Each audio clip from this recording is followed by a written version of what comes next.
যে UDFে আচলতে জিকিবৰ কাৰণে নিৰ্বাচন অসমত জিকিবৰ কাৰণে নিৰ্বাচন অংশগ্ৰহণ নকৰে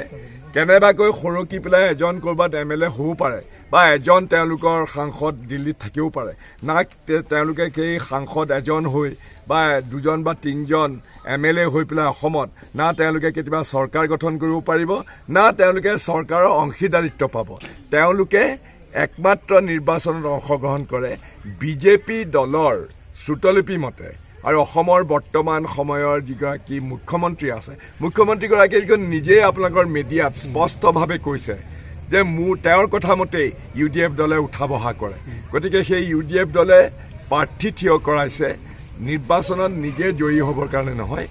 যেনে তেনে প্ৰকাৰে ভোটৰ বিভাজন কৰি মুখ কংগ্ৰেছৰ প্ৰাৰ্থীজনক হৰুৱাবৰ কাৰণে